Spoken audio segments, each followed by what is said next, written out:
A continuación, Economía en 3D.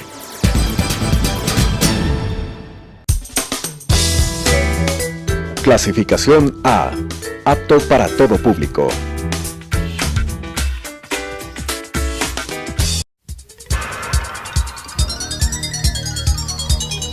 Las opiniones vertidas en este espacio por la producción y dirección del programa son de exclusiva responsabilidad de sus autores y de quienes intervienen en ellos.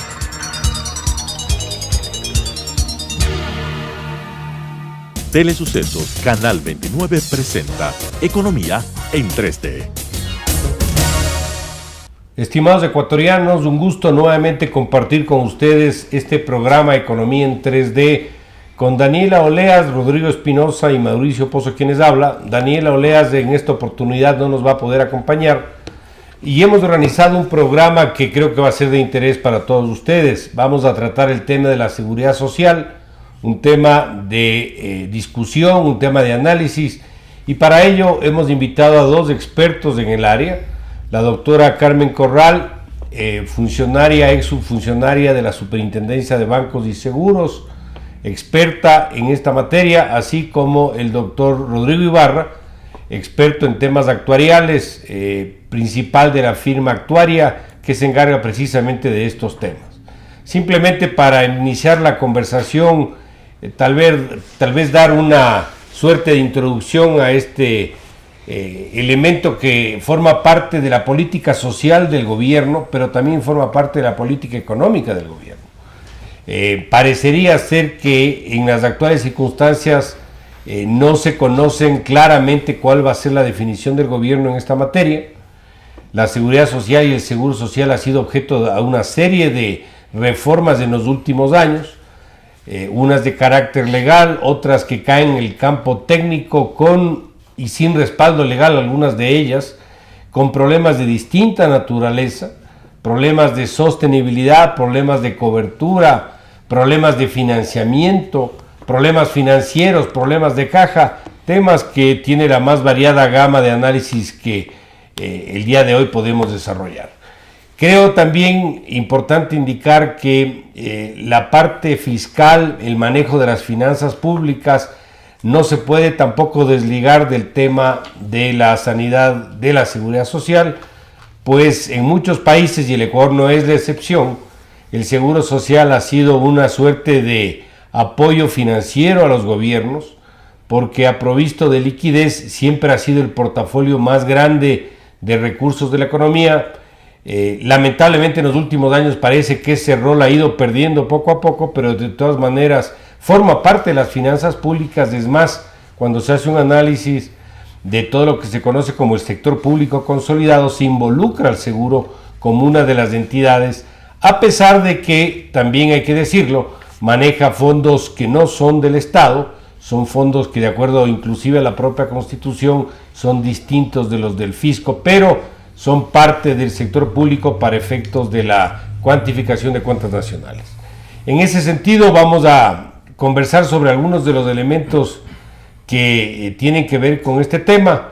Antes de darle la palabra a nuestros invitados, quería cederle la opinión sobre este tema, o quisieras dar algún tipo de introducción a este asunto, Rodrigo, sobre la seguridad social. Bueno, yo voy a hablar sobre algunos asuntos que están vinculados a la seguridad social y que tienen relación con décadas anteriores.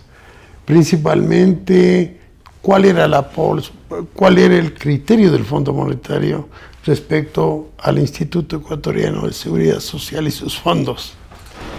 Ustedes recordarán que en la década de los 70, los 80, el único medio de inversión del seguro social eran los papeles del gobierno. Y por lo general, en los años 70, el Ecuador firmaba acuerdos de stand-by con el Fondo Monetario Internacional y tenía que seguir determinadas metas que estaban vinculadas al balance del Banco Central.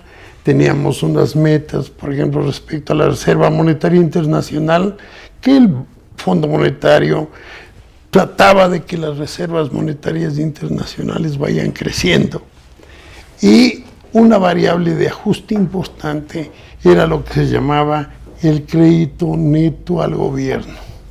En el crédito neto al gobierno, que era crédito menos depósitos, el fondo buscaba que el crédito neto al gobierno sea negativo. Y una de las variables importantísimas que le hacía negativo al crédito al gobierno eran los depósitos de seguridad social, porque los depósitos, al ser un pasivo, representaba algo negativo para la expansión, o sea, se contraía. Entonces, el Fondo Monetario tenía una política respecto al seguro social que realmente impedía que el seguro social se gestionen inversiones de una manera más racional, llamemos. Por lo general lo que tenía eran recursos ociosos en el Banco Central y los que no estaban ociosos estaban prestados al sector público, ¿no? Pero, por ejemplo, en la década de los 80 o en los mismos 70, yo recuerdo que hubo una operación del gobierno que adquirió bonos dólares, el gobierno colocó bonos dólares en el mercado y esos bonos dólares vinieron a la bolsa de valores y el IES compró. Y se armó un lío. Una excelente inversión que hubiera sido para la seguridad social, invertir en moneda extranjera en un país en donde las devaluaciones eran casi permanentes. Entonces, una forma de mantener riqueza y de tener buenas inversiones era tratando de mantener operaciones de moneda extranjera, pero eso le impedía. Le impedían al fondo, al Instituto de Seguridad Social adquirir dólares, porque cualquier adquisición de dólares del IES, se decía, podía impactar en el tipo de cambio de mercado libre. Entonces ese era el motivo que le impedían al IES hacer inversiones de moneda extranjera. Pero la política macroeconómica era una política que estaba en contra del IES. No le dejaban gestionar de una manera positiva sus inversiones, porque decían, tiene que mantener en el Banco Central, ganando cero, no puede tener parte de eso si lo hubiera tenido en el Banco Central, pero al menos en dólares, generaba una rentabilidad por la devaluación. Entonces, habían ese tipo de políticas que después fueron cambiando y el gobierno cada vez fue utilizando más al Instituto Ecuatoriano de Seguridad Social y dándole más responsabilidades sin entregar los recursos, ¿no? Entonces, la situación del IES últimamente se ha visto tremendamente perjudicada porque el gobierno ha intervenido para que financie el IES operaciones sin el respaldo de una contribución, sea del gobierno o del afiliado. Entonces, hasta el momento actual que estamos con serios problemas, se habla, y ustedes deben conocer, de que los ingresos, por ejemplo, del fondo de pensiones son inferiores a los gastos. Y eso genera un terrible problema porque está desinvirtiendo. Otra cosa que llama la atención desde el punto de vista económico que quisiera que ustedes opinen algo es respecto a que los institutos de seguridad social en otros países son fondos importantísimos de ahorro. Son realmente una fuente de ahorro muy importante. La fuente principal de ahorro, en el caso del Ecuador, es indudable que desde el punto de vista financiero el IES es la institución que más ahorra, que tiene un efecto muy positivo en el ahorro. ¿Y cómo es posible que últimamente lo que no ha hecho nunca antes es que el IES, que es la fuente del ahorro, tenga que moverse hacia contratar créditos externos para realizar obras? Y últimamente se nota que el IES está tratando de hacer una infraestructura en salud con problemas muy serios porque ni siquiera tiene cómo servir a la población en esos hospitales nuevos. Se escucha de que no hay suficientes profesionales de medicina y entonces está generando un exceso de capacidad en salud, en infraestructura, que también genera problemas serios del IES. Eso es lo que quería. Gracias, Rodrigo. Tal vez simplemente para redondear la idea, quisiera ceder la palabra a Carmen Corral, añadiendo algo más. El crédito interno neto que habla Rodrigo no es más que el crédito bruto, que se llama, menos los depósitos. Cuando el IES deposita en el Banco Central, en la época de Sucres, retenía liquidez y por lo tanto se hablaba de que la política monetaria no era expansiva, es decir, no salía plata circular que podía presionar el tipo de cambio. Ese era un poco la inflación, ¿no? O la inflación, por eso es que se establecían metas sobre el tema. Pero tal vez en este tema yo quisiera escuchar de Carmen un poco la experiencia, uno, en los cambios de la normativa y la legislación que está alrededor del tema, y dos, el tema del control de la deuda interna que se presentaba en el pasado y el que tenemos en este momento. Bueno, sí, muchas gracias por la invitación. Efectivamente, la estructura del IES y de la Seguridad Social desde la década de los 70 y 80 ha cambiado drásticamente hasta la actualidad. Pasamos por una constitución en el año 98 que ha sido transformada en el 2008 hacia la Seguridad Social Universal, que no está en vigencia todavía, pero que trajo ya importantes cambios, como es la creación del BIES. Se eliminó la Comisión Técnica de Inversiones, que era antes la encargada de hacer las inversiones. Recuerdo cuando usted estaba ahí, economista Pozo, en la Comisión Técnica de Inversiones, y el rendimiento que entregaba el Banco Central a la Seguridad Social era cero. Y la Superintendencia de Bancos abogó para que eso cambie y se logró un cambio en normativa. Y luego se creó el BIES, que ahora está a cargo de las inversiones por seguros. Quiero remarcar en este punto el tema de la importancia de que la ley del 2001 trajo la reforma de separar los fondos de la Seguridad Social, que antes era un solo bolsillo, y que a partir del año 2002 se separaron los seguros. Y por ejemplo, el fondo de pensiones comenzó con $300 millones, apenas $300 millones para todo el ahorro de las reservas del Ecuador. Y esta separación permitió que el fondo de pensiones empiece a crecer, y la importancia de que estas inversiones se vayan tomando con las decisiones correctas. Puedo remarcar aquí el tema de que en el año 2015 el fondo de pensiones llegó a $9.000 millones, pero con la eliminación del 40%, que fue justamente una medida tomada por el gobierno anterior, y la resolución CD 501, que es la que baja los aportes de pensiones para pasarlos a salud debido a la crisis, es justamente ahora lo que ha ocasionado que ahora el fondo de pensiones haya disminuido, que esas reservas de ese ahorro interno del que estábamos hablando, que es tan importante, ahora esté en apenas $7.900 millones, lo cual es muy grave. Entonces hay una crisis en el fondo de pensiones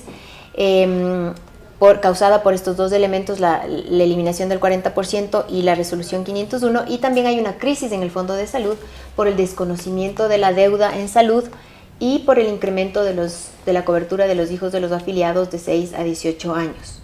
Entonces ahora vivimos una situación distinta de años pasados, pero extremadamente grave porque se han tomado las decisiones equivocadas.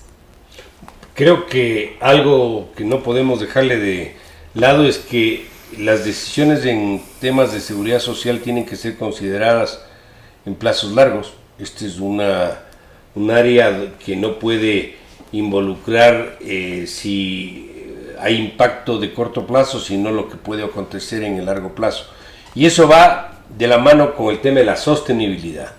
Aquí la pregunta, tal vez, Rodrigo, de fondo es, en las actuales circunstancias, con lo que ha ocurrido, con aquellas mayores responsabilidades que se le entregaba al seguro, sin financiamiento, con aquellos aportes del Estado que también se le retiró, entre otros elementos, ¿cuán sostenible es la seguridad social, sobre todo en el área de pensiones?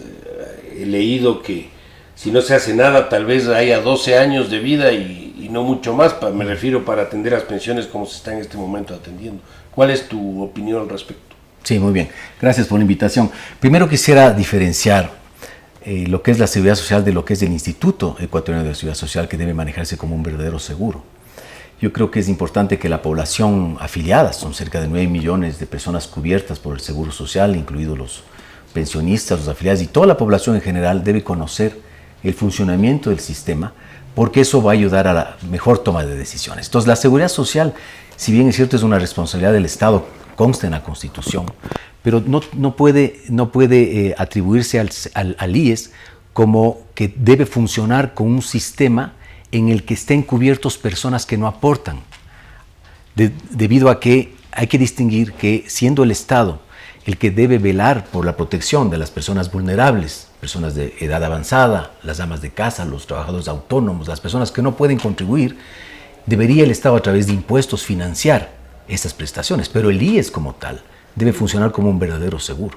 Entonces, el fondo de pensiones, cuando fue estructurado y cuando se adoptó, por ejemplo, la contribución del 40%, que fue a inicios de la década del 40, se hizo por efecto de que los estudios actuariales determinaban que era necesario ese aporte del Estado para financiar las pensiones de los jubilados, porque en caso contrario no se podía asegurar la obligación de pagarle de por vida esa pensión y luego extender en el caso de prestaciones por viudedad, por Montepío, etc.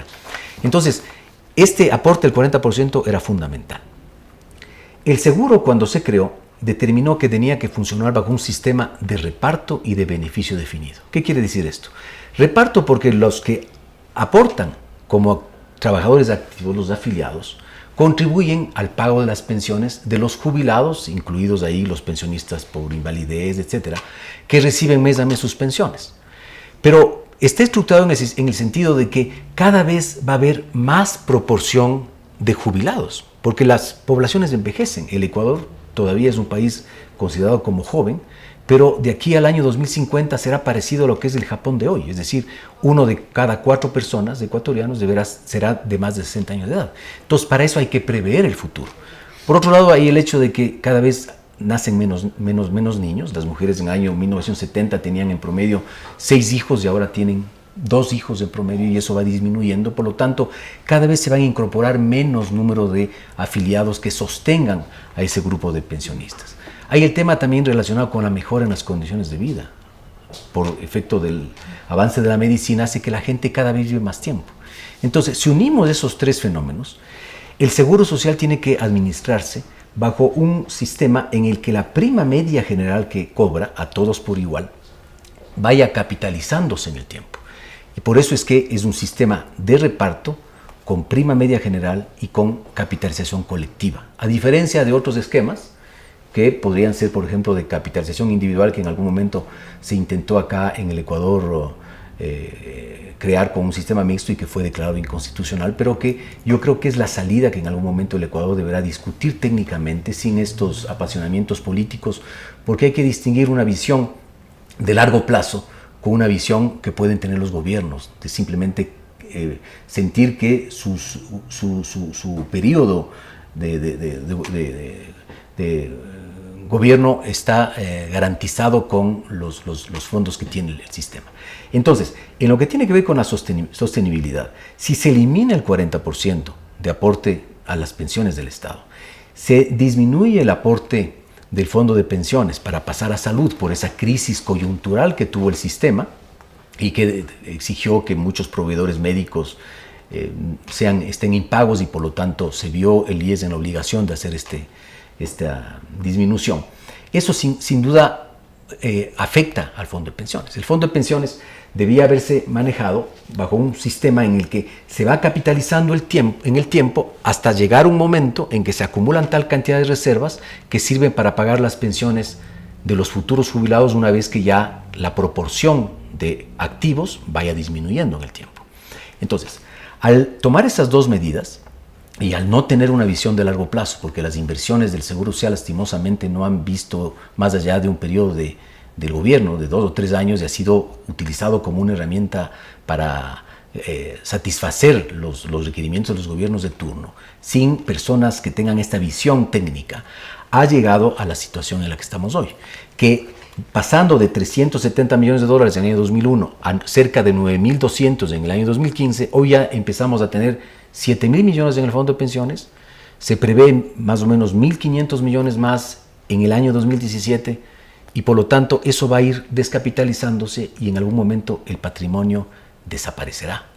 Entonces otros países han entendido que es necesario que estos sistemas se administren de manera totalmente independiente técnica, que haya una transparencia en el manejo del control de las cuentas, que cada uno tenga un reporte de cómo está evolucionando sus aportes y que se garantice no solamente a las actuales generaciones de pensionistas, sino a todos los que en los próximos años se retirarán.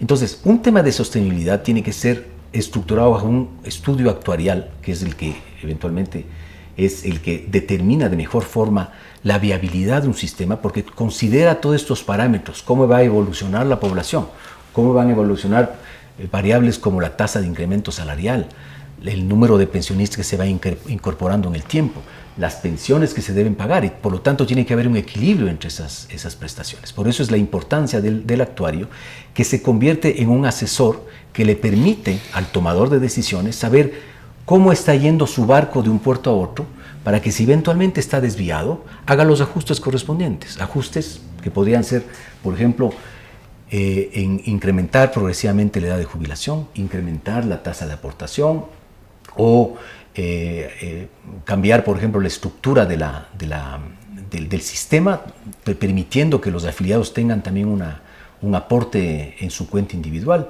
y otros mecanismos que otros países ya lo han entendido muy bien. Yo digo una pregunta. Cuando el gobierno tenía la obligación de entregar el 40% de las pensiones, parecía que se estaba subsidiándoles, en definitiva, el gobierno. Si el gobierno tenía problemas fiscales, le era bien complicado entregar los 40%. Eso fue lo que generó, seguramente en la época del presidente Correa, que se vio con un declive en las captaciones de recursos como consecuencia de la caída del precio del petróleo, decidió no entregar el 40%. O sea, también lo que tú estás señalando me parece todo muy lógico, todo muy buena gestión, pero también habría que pensar que el Seguro Social, que el Instituto Ecuatoriano de Seguridad Social maneje sin subsidio.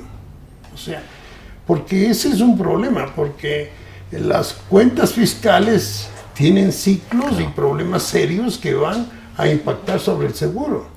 Y además, algo que le dé autonomía a la seguridad social para que su gestión sea eficiente y no intervenga el gobierno haciendo modificaciones que le impacten a los recursos en el futuro.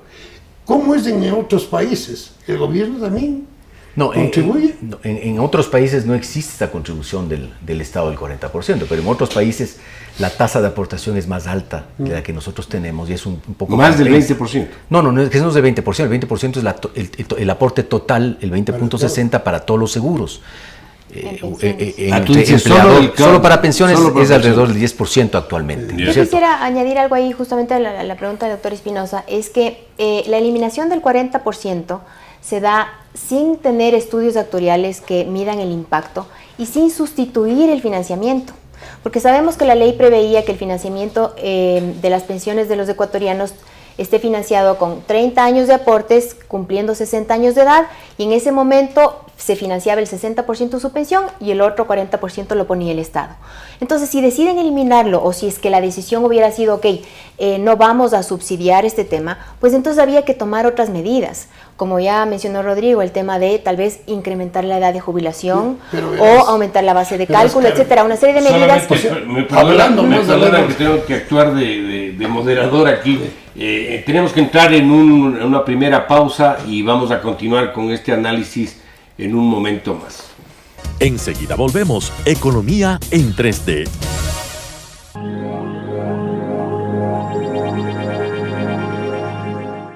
Por favor, acompaña a Leticia todo el tiempo. Ella es nueva y este es su primer día. Mami, no la puedes descuidar. Mami, es todo otra estará cosa, bien, otra de veras. cultura. Asegúrate de estar Muy con bien. ella todo el tiempo. Que Adiós, les vaya mami. bien y que se divierta. Ignora a mi mamá. Está nerviosa por todo esto. Creo que se preocupa más de la cuenta, ¿no crees? y siempre hace lo mismo. Así que, ¿estás lista para entrar al horripilante castillo de los espantos? Y la verdad, en serio, es tan aburrido que no sé cómo se les ocurre que tengamos que venir aquí diario. ¿Y cuántas escuelas hay donde tú vives? Ni una.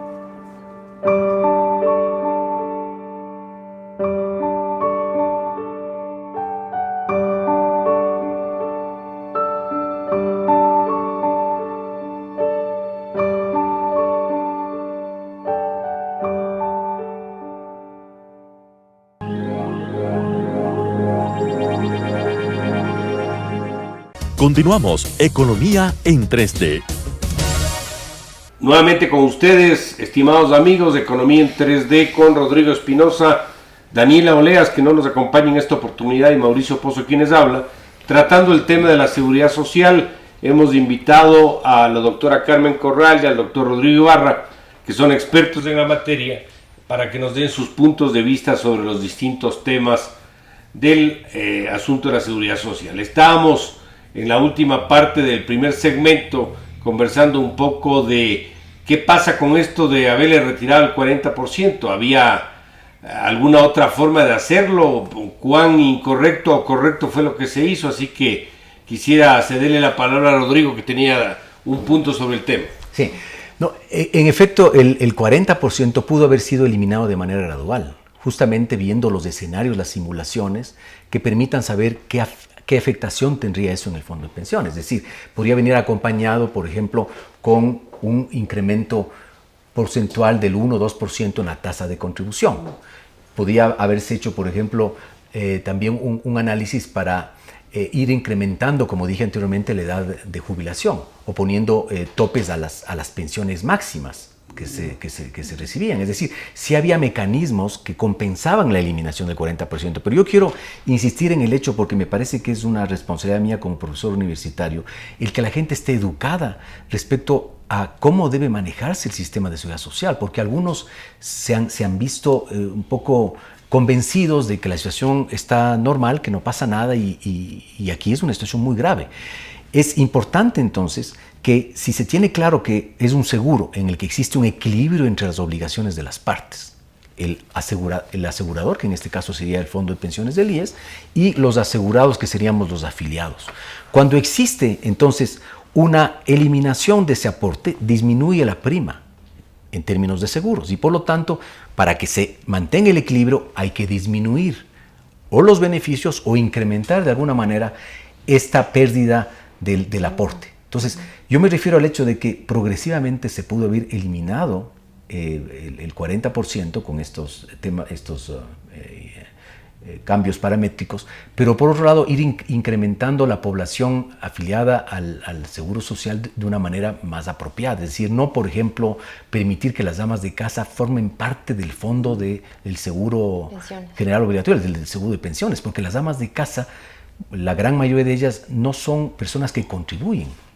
Se hacían los primeros cálculos que esto iba a involucrar a las personas que recibían el bono de solidario, el bono de sí, que el bono de desarrollo humano, de $50, de los cuales $2 iba a pagar la ama de casa, y el gobierno, de lo que conozco, no ha seguido aportando con los $9 que era su obligación. Rodrigo, tal vez un tema un poco más técnico, yo no soy actuario, pero cuando se hizo el trabajo para decir que era el 40% lo que se requería del aporte, estamos hablando del año 1942. Sí. Son muchos años atrás.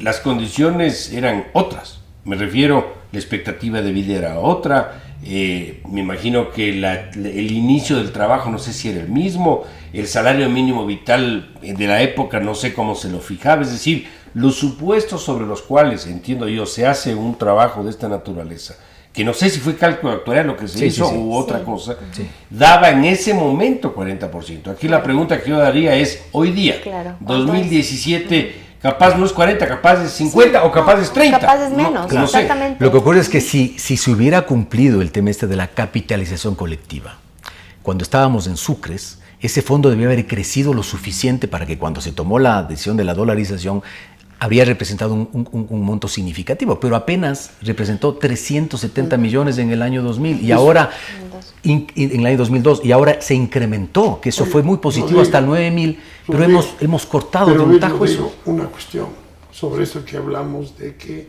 después de la dolarización apenas 300 millones. Eso fue porque el manejo financiero del IES no tomó en cuenta aspectos muy importantes como la modificación del tipo de cambio. Si hubiera mantenido recursos en dólares, no hubiera tenido 300. Claro. Hubiera tenido Una política de inversión. 3.000 o 4.000 millones, que hubiera sido diferente.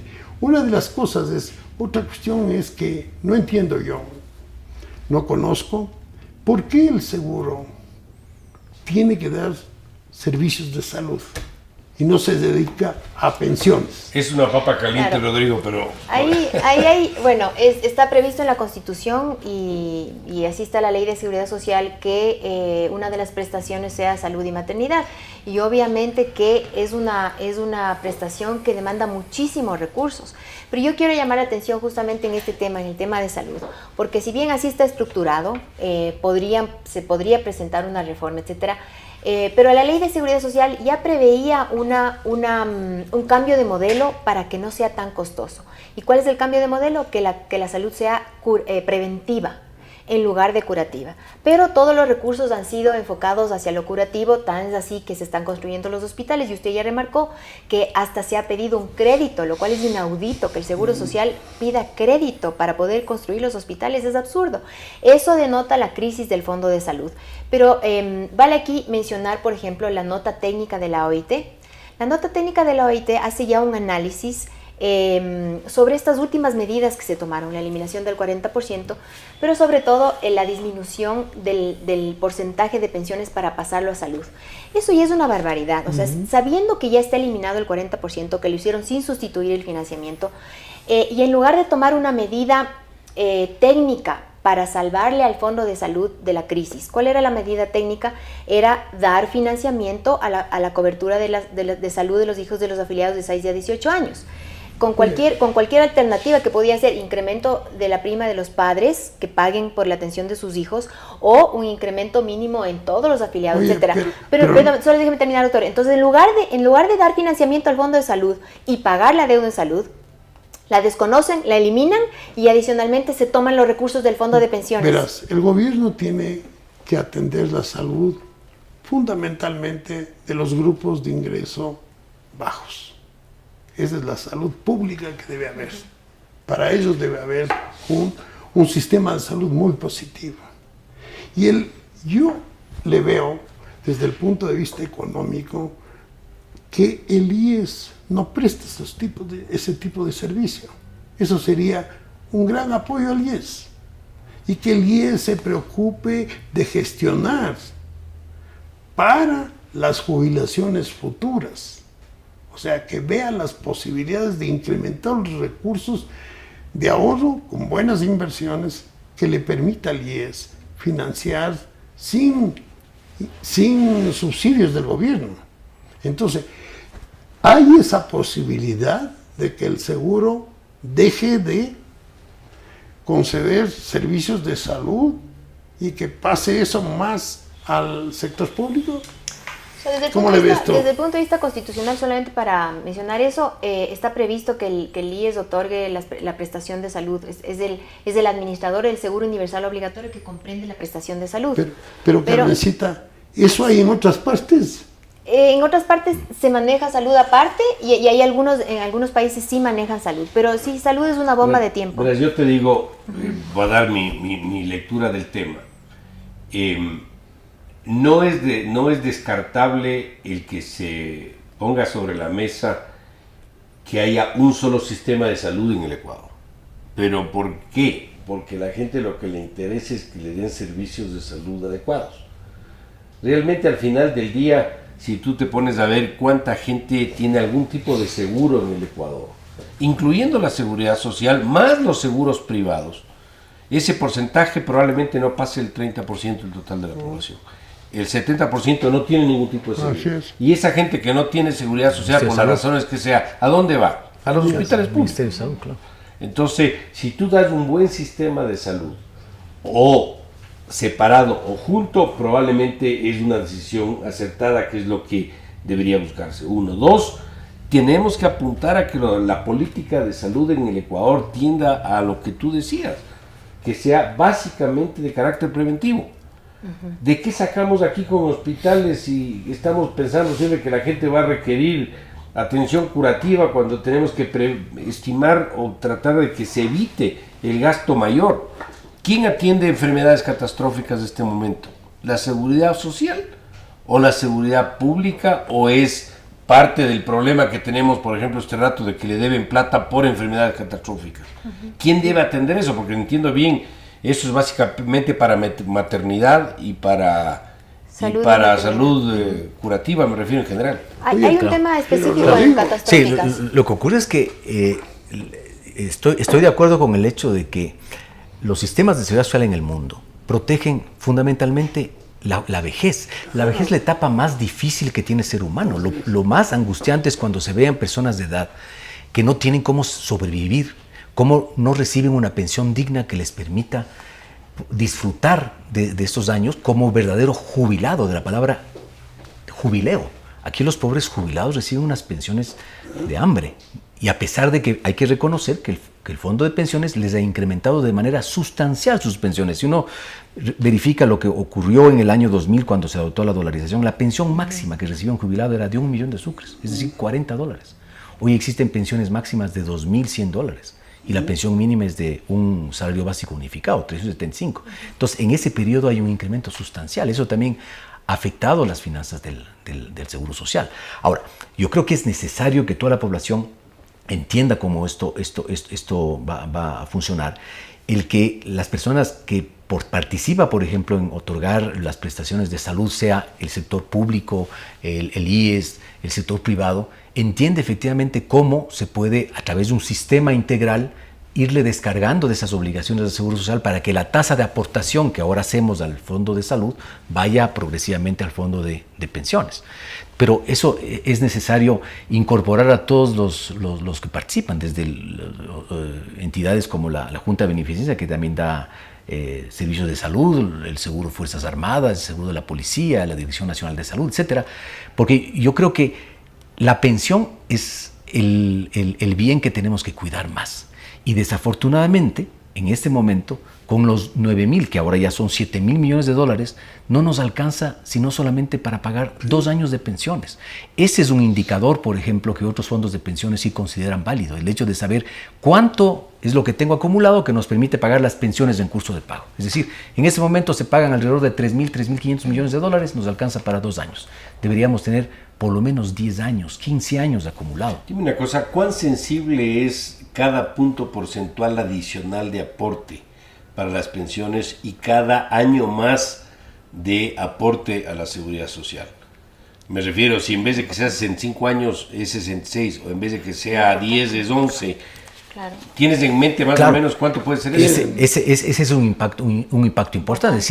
Es decir, uno sí puede alargar el tiempo de vida de los fondos, un par de años o 3 años si uno incrementa, por ejemplo, 1 año en edad de jubilación. O sea, sí tienes ahí... 1% de tasa de aportación nos mejora sustancialmente el horizonte del fondo en el tiempo. Es decir, si hay mecanismos en los que, por ejemplo, se puede restituir progresivamente este 40%, obviamente el impacto que tiene en las finanzas públicas actuales es enorme. Es decir, si nosotros hacemos un cálculo en el año 2015 del alrededor de 3.000 millones de pago de pensiones, el 40% era financiado por el Estado. Estábamos hablando de $1.200 millones. $1.200 millones de dólares subsidio. Es enorme en las actuales circunstancias, ¿no es cierto? Es decir, todas las medidas económicas, ustedes son expertos en el tema, que acaba de tomar el gobierno, es para recaudar $1.600 millones en el año. Es decir, si eso hubiera existido el 40%, buena parte de eso sería. Pero ¿sabes qué? El desperdicio ha sido bastante más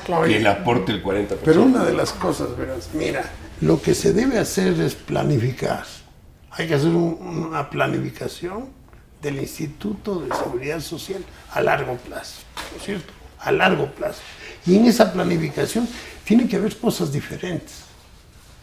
O sea, la posibilidad de que no preste servicios de salud, porque eso le va a facilitar mucho más a que el jubilado tenga una mejor pensión en el futuro. Y entregar los servicios de salud al sector público para que las atenciones de salud de los grupos de ingreso que requieren una atención de salud gratuita puedan tener a través del gobierno. Quizá pensar hasta en la posibilidad de que se les entregue, por ejemplo, un seguro de salud, pero que no lo haga eso el Instituto Ecuatoriano de Seguridad Social, que sería, yo creo, mucho menos oneroso que lo que está haciendo ahora. Porque lamentablemente en el Ecuador el país es un país ineficiente. Estamos viendo la falta de lógica de construir hospitales en la forma como lo están haciendo cuando no tienen recursos, ¿no? Y todavía terminan el hospital y la capacidad instalada que se usa es un porcentaje mínimo. Entonces, desde el punto de vista de gestión hay fuerte ineficiencia. Lo que debería el seguro es concentrarse en pensiones, a fin de que el jubilado en el futuro pueda tener una jubilación digna, ¿no? Tal vez para añadir en este tema, para Carmen, si la normativa vigente, la ley y la Constitución, como están ahora, son suficientes para hacer todos estos cambios que estamos hablando, o necesitas hacer muchos cambios también. Claro, habría que hacer cambios constitucionales. Bueno, la Constitución prevé la red pública integral de salud y se prevé que el IES preste una parte de esa atención de salud. Entonces el tema de salud es muy sensible porque es una de las prestaciones que más necesita la gente y también obviamente los jubilados. Entonces la ley de seguridad social ya preveía que el aporte en salud debía ser del 10%, está ya plasmado en la ley. Ese porcentaje nunca se aplicó. Y más bien lo que hicieron fue incrementar la cobertura de este grupo de beneficiarios sin financiamiento, entonces le ahondaron al problema. Pero ahora vemos justamente que es salud el que le está arrastrando la crisis adicional a pensiones, a más de la eliminación del 40%, ¿no es cierto? Entonces sí, el tema de salud hay que replantearlo, pero sí se necesitaría una reforma más profunda para poder hacer este cambio que usted menciona. Pero me parece también importante que se corrijan, mientras se da el cambio constitucional, se corrijan estos graves errores que ahorita están desangrando al fondo de pensiones y que no le solucionan la crisis del fondo de salud, que es haberse tomado los recursos del fondo de pensiones. Eso es muy grave.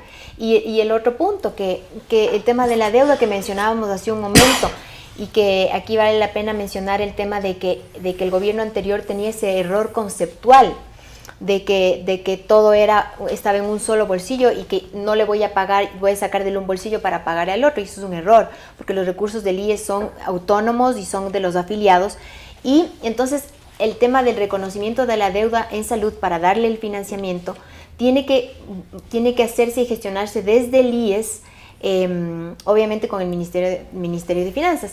Ahí yo escuché el otro día una entrevista al ministro de Finanzas que le preguntaban, pero ¿y usted qué opina de la seguridad social?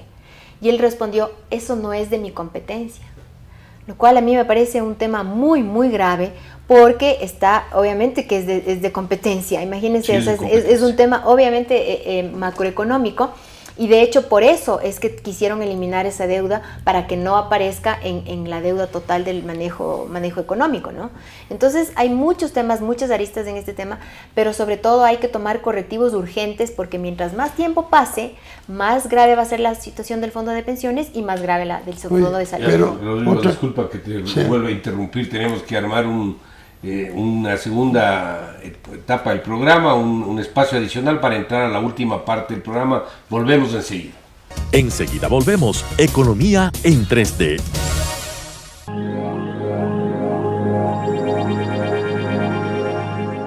Se estima que más de 1.000 millones de personas están viviendo en extrema pobreza, sin tener los niveles básicos de comida, agua. Casi la mitad de la población mundial gana menos de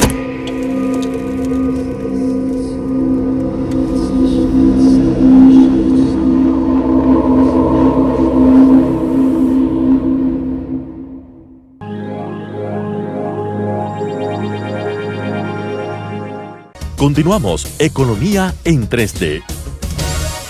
Nuevamente con ustedes, estimados amigos de Economía en 3D, con Rodrigo Espinosa, Daniela Oleas, que no nos acompaña en esta oportunidad, Mauricio Pozo, quienes habla, con nuestros invitados, la doctora Carmen Corral y el doctor Rodrigo Ibarra, tratando temas de la seguridad social. Yo, para continuar con este análisis, quería plantear una inquietud que tengo. Uno, el actual desfase de los distintos segmentos o de las distintas prestaciones, desfases entre los ingresos y los gastos, ¿está siendo cubierto? Es una pregunta. ¿Está siendo cubierto con desinversiones de la seguridad social? Es decir, ¿están vendiendo activos de la seguridad social? ¿Es así? Sí. ¿Cuán sostenible es esto? ¿Se acaban los activos y se acabó la fuente de cobertura de la deficiencia entre ingresos y gastos? Sí, definitivamente, es decir, como ya los ingresos son menores que los egresos en el caso de las pensiones, entonces se ha empezado a desinvertir, y eso es desde el año 2015, en el presupuesto que tenía el Seguro Social, se desinvertían 16 millones de dólares, en el 2016 1.588 y se tenía previsto 1.758 millones durante todo el año 2017. A la fecha, creo que van alrededor de 1.400 y yo creo que llegan a unos 1.600 millones de dólares de desinversión de esos 9.200 que con mucho esfuerzo el Fondo de Pensiones logró acumular. Yo recuerdo que el seguro tenía hace muchos años que yo estuve en la comisión de inversiones alrededor de 1.000 propiedades. Una cosa bárbara. No sé si eso se redujo, siga siendo propietario. Era dueño de terrenos, era dueño de empresas, era dueño de horrores, de cosas. No sé si eso ha mejorado o está igual. ¿Alguna información tienen ustedes? No tengo información, la verdad no se ha transparentado esa información. Es difícil obtener información de la seguridad social. Es más, los estudios actuariales los tienen reservados, lo cual yo me quejo y denuncio porque es una resolución de la Superintendencia de Bancos que declaró como reservados los estudios actuariales. Es una barbaridad. O sea, es como decir que los estados financieros de los bancos sean reservados. No hay ningún sustento técnico y sin embargo ese es el pretexto para no transparentar la información. Hicieron estudios actuariales. Tienen los estudios actuariales de una empresa, Volrisk, que en el estudio que sirve de base para el cruce de aportes, para la disminución de los aportes de pensiones para pasarlos a salud, es cuestionado mucho por la OIT este informe porque precisamente en él se menciona y se dice esto es solamente para este cruce de aportes, pero no tiene el objetivo de la sostenibilidad en largo plazo, lo cual es un absurdo para un estudio actuarial. Verás. Porque lo que tiene que hacer justamente es las medidas y las recomendaciones actuariales tienen que ser en el largo plazo. Y eso es lo que no hace. Yo lo que le veo es que el seguro casi ha tenido una pésima gestión desde hace muchísimos años. Yo recuerdo en los 70, en los 80, que no tenía balances. Tenías balances atrasados con 6, 7 meses. Entonces, con 6 años, doctor. Con 6 años. Lo único que tú tenías claro era la cantidad de depósitos que el seguro tenía en el Banco Central, porque sí era diario, se conocía esa información. Esto no se conocía. Entonces yo no entiendo cómo podían hacer cálculos actuariales sin tener información. Sí, es un absurdo, claro. Ahora, yo tengo una duda adicional. ¿Qué pasa con el tema del seguro social campesino? ¿Tiene el financiamiento adecuado? Porque entiendo yo que es el gobierno a través del presupuesto el que tiene que dar los recursos. Tiene algunas fuentes de financiamiento el seguro social campesino.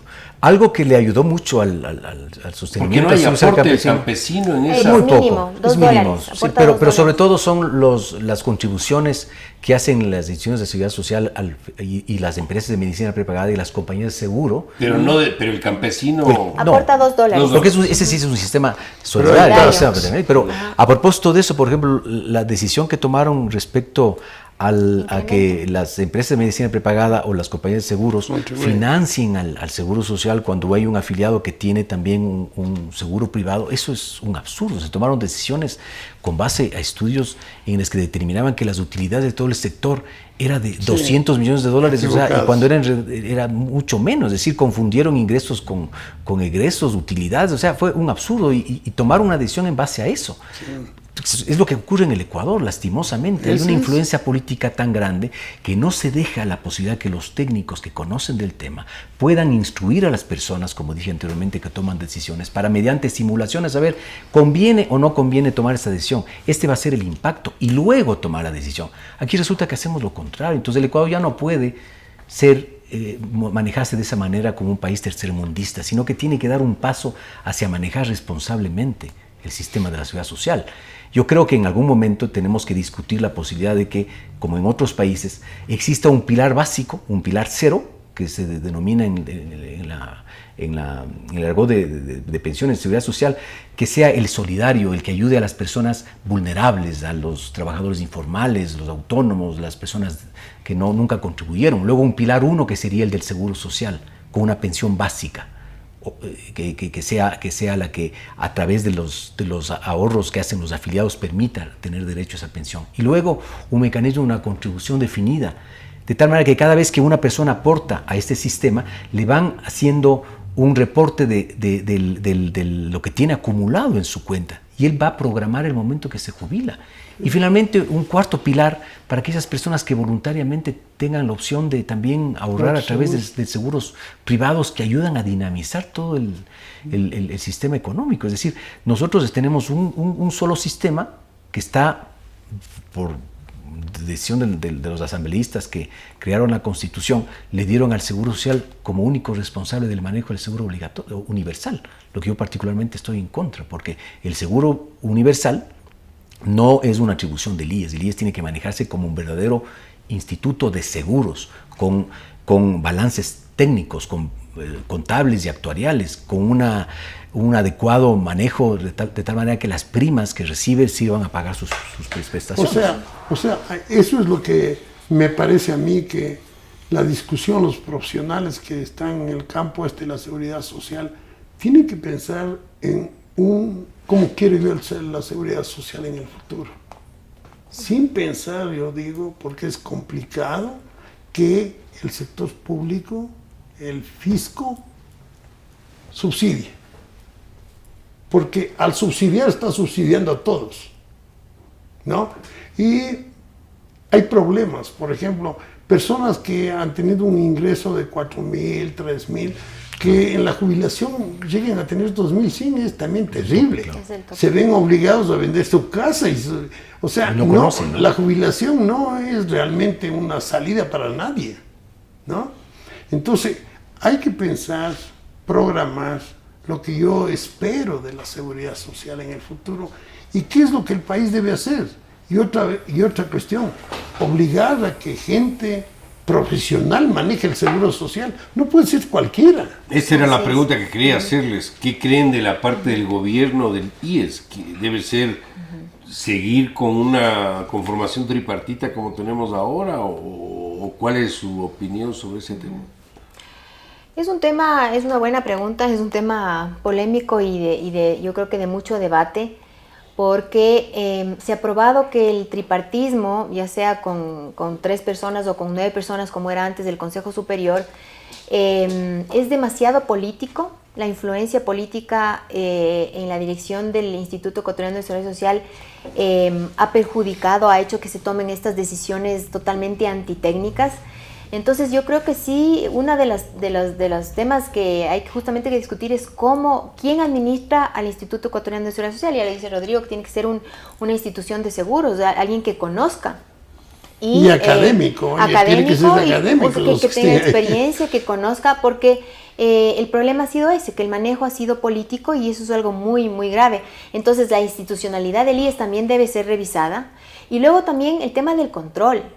La Superintendencia de Bancos lamentablemente ha dejado mucho que desear en su actuación porque no se ha pronunciado en temas tan graves como fue la eliminación del 40%. No dijo nada. Nada, absolutamente nada. En el tema de la eliminación de la deuda, es la Contraloría la que tiene que intervenir y decir, momentito, esta deuda existe, vuelva y restituya los estados financieros, y ahora acaba de sacar la resolución administrativa a pesar de la demora, porque el informe salió en junio, pero va a estar de algunos meses después con destitución.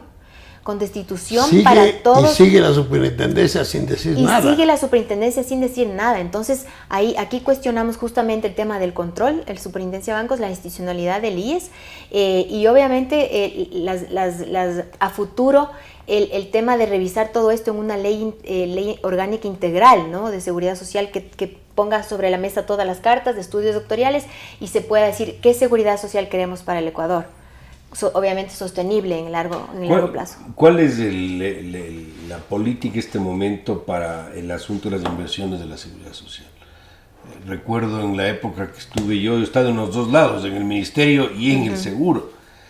Había normas, nosotros además pusimos normas de techos para inversiones en papeles públicos. Eso tengo entendido, después se eliminó, se subió a 75, después lo eliminaron totalmente. No podías hacer inversiones si no eran vía bolsa, es decir, había una serie de normativa que regía las inversiones de la seguridad social, pero tengo entendido que ahora es medio a dedo la cosa, o ha sido así en los últimos años. El BIES está invirtiendo.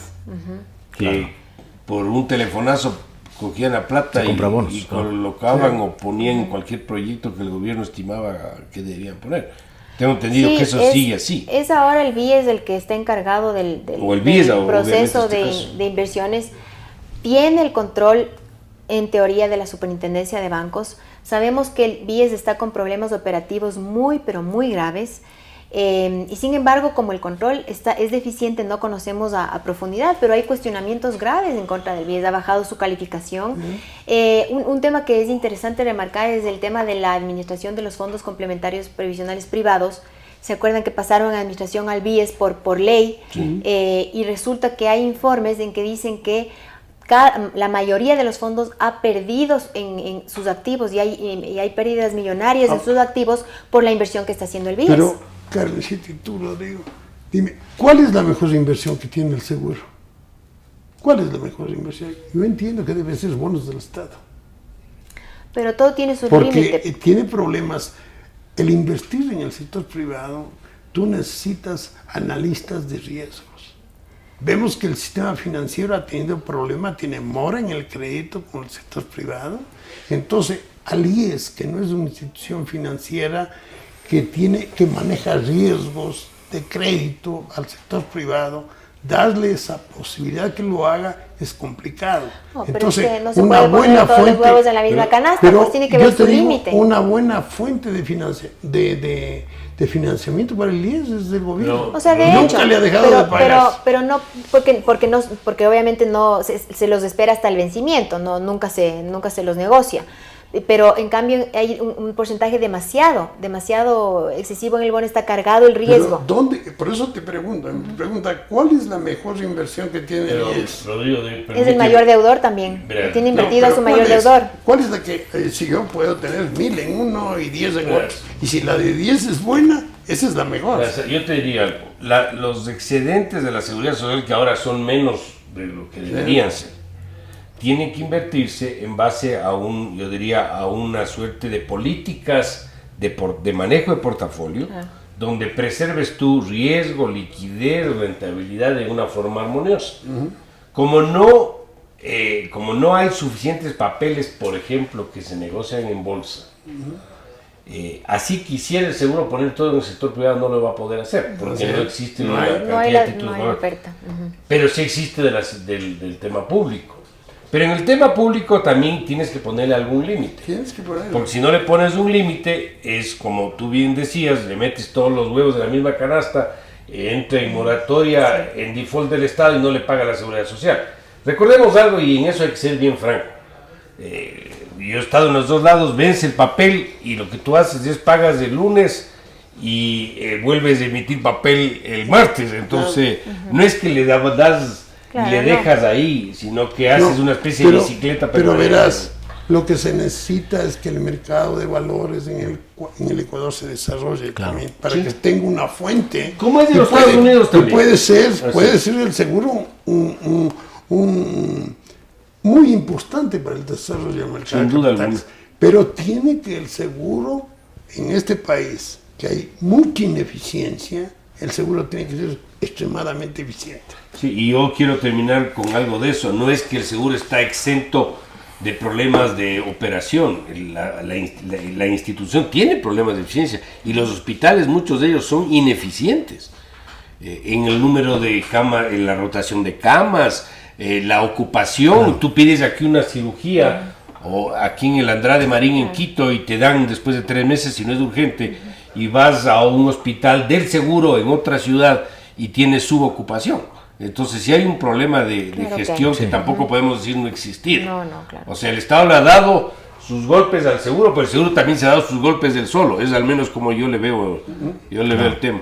Claro. Qué pena, estimados amigos, se nos agotó el tiempo. Habríamos querido analizar un poco más en extenso, pero aspiramos que lo que hemos discutido, hemos conversado, hemos analizado sea de utilidad para todos ustedes. Estamos nuevamente en una próxima oportunidad tratando temas de coyuntura y de interés para todos los ecuatorianos. Muchas gracias por su atención y confianza.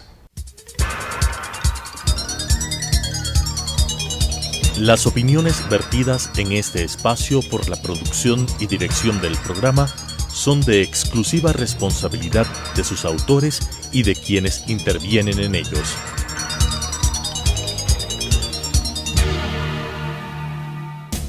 Telesucesos Canal 29 presentó Economía en 3D.